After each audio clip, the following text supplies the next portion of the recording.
Hi, this is Brian from housefluent.com, and like most of you, we're stuck sheltering at home today. One of the things we've noticed though is because of the run on all the grocery stores, a lot of them are out of bottled water. And so we decided to buy a reverse osmosis system off of Amazon and install it. So I'm going to show everybody how to do that today. I was amazed actually looking through the instructions at how easy it is. So I'm looking forward to it. Follow along with the video if you're interested in installing a reverse osmosis system for yourself. Those systems are great. They filter out lead, mercury, chlorine, fluoride, all the things you don't want in your drinking water. And it saves you the hassle of having to go and buy the expensive bottled water at the store, which right now doesn't even seem to be really an option for us. Alright, so this is everything that came in the box. We actually ordered an APEC water 6-stage system, and the 6th stage is actually an alkaline filter, so it's going to add minerals back to pH balance the water, which we wanted. So just showing you, so first of all, this is the tank. This is what's going to actually hold the drinking water that we're going to get out of the tap. These up at the top, these are going to be the first 3 stages. This is going to be carbon blocking filters and also particle filters. This is going to be the rest actually of the filtration system, and it was really nice that it all came bundled together like this. I thought I was going to have to get each of these individually and sort of assemble this whole piece, but it's nice that it came together as one. Then we have sort of the bag of components that we're going to use, stand for the tank, and then lastly, this is actually the water faucet. This is the tap that we're going to use, and I ordered the one in brushed nickel so it would match actually the rest of our kitchen, and it would go nicely with everything in there. Now, one thing I did want to add is that you can buy an adapter for these if you want that will actually go over to your refrigerator. So if you were interested in having this system used for the water for your refrigerator, you could do something like that. The first step we actually already did, and that's to drill a 1/2-inch hole in the granite countertop. Because we have granite, I had to use a special diamond bit. So this is a Bosch bit. I'll actually put the bit that I used down in the comments, so if you wanted to order one, you could. The trick to drilling through granite is to keep it wet, so we had to have also a bottle of water, and basically as you're drilling you just keep spraying it just like that.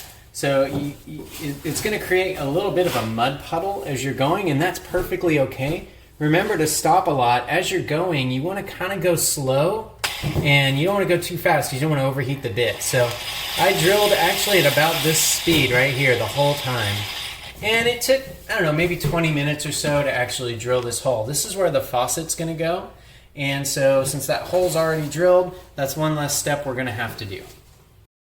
Let me show you guys. This is what came out of the hole. This is what was on the inside of the drill bit as I was drilling through. So this is what's left of the granite countertop where I drilled the hole. The next thing you need to do is install this adapter on your cold water side, on your cold water line.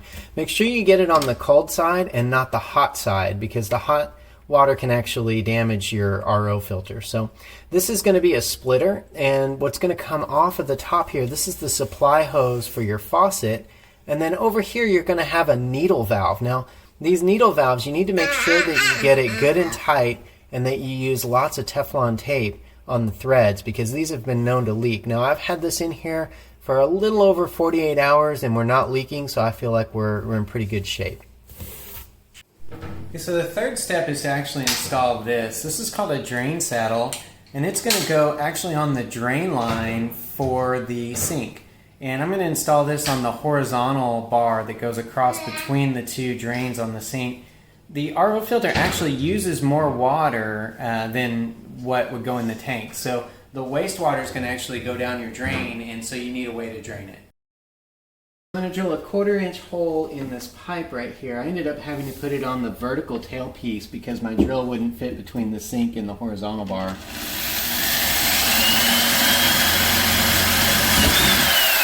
Okay, so that's a 1/4-inch hole that I drilled in the PVC. And then we're just going to put this sticker right here, and then the saddle will go right around that. Let me show you how that works. So this is going to get centered on the hole, like that. And then we'll put the saddle right around here, like that, and we'll fasten it with a couple of bolts. The next step was actually to mount the filters to the cabinet wall.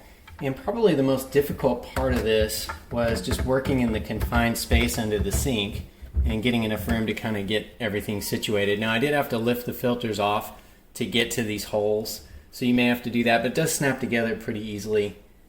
The next step is actually to take the black drain line that comes with the filter, and we're going to hook it up to the saddle that we installed. So it just goes right in this black, or in this blue fitting here. Push it all the way in. It's going to go all the way through to the tailpiece, and then we'll go ahead and tighten these bolts down. Alright, the next step is going to be to install the faucet in the hole that we drilled in the beginning. So it comes with a faucet base as well as several things for the bottom to hold it and keep it secure. So this is going to go up against the bottom of the cabinet, followed by the lock washer, and then this nut will go on the very bottom. So we'll put the faucet base on, and then I'll climb under there and install the faucet. Okay, now we're ready for our water tank, and to assemble our water tank we just have to put the spout on the top. The kit comes with some Teflon tape. Remember, when you're doing this, to go clockwise, you want to go around the threads clockwise so that when you're screwing it on, that it doesn't take the tape off and bunch it up. So if we were to go the other way, the tape would get bunched up as we were to screw this on. So I'm just going to hand tighten it first. Oops. And hand tighten it first. And then you don't want to overdo this because these are plastic threads, but I am just going to tighten it a little bit with the channel locks. You can use an adjustable wrench or anything that'll fit on the end of this. And that's it. So I just set the tank in underneath the cabinet. It does come with this base, and that keeps the tank from being too wobbly. So the next step will be to hook up the hoses. We've got red, yellow, black, which is already hooked to the drain line, and then clear. When we go to hook the hoses up, just follow the directions as far as which color goes to which part of the filter. One thing I want to show you, several of the filters are going to come with these sort of dummy inserts to keep the dust and dirt and things out. All you have to do to pull them out is just hold down on this little ring and pull those out. And then this is a quick connect filter, so when you go to hook the hoses up, all you have to do is just snap them in. Okay, the last step is just to put these 3 stages on. These are the first 3 stages. And the first stage is a sediment filter, and it just looks like kind of a rolled up piece of paper almost. The next 2 stages are actually the same. These are activated charcoal filters. And what we're going to do is just screw these underneath where it says stage 1, 2, and 3. So again, the sediment filter goes under stage 1, then stage 2, then stage 3. And all we're going to do is put it on there and turn it, and then we'll use this special wrench that they give you to tighten it down. And the wrench just goes around, grabs these grooves, and then it spins just like that. Again, you want to make it hand tight, don't over tighten it. Okay, so there you go. We have our RO system all set up. We're going to turn the water on now and just make sure that we don't have any leaks. Once we're done, it'll take 2 to 3 hours to actually fill this tank. We don't want to use the first tank of water though, so once it's full, we'll go ahead and drain it all the way down. That'll only take 5 or 10 minutes. Then we'll let it fill back up for another 2 to 3 hours and we'll be ready to go. Alright, well, I hope you found the video helpful and that pretty soon you've got your own reverse osmosis system in your house and that you're enjoying some of the bottled water quality right from the tap. So, if you have any questions or if you just want to leave a comment, you can do that here. Remember to share and subscribe. That does help us out a ton. We'll also post this video and any instructions at housefluent.com.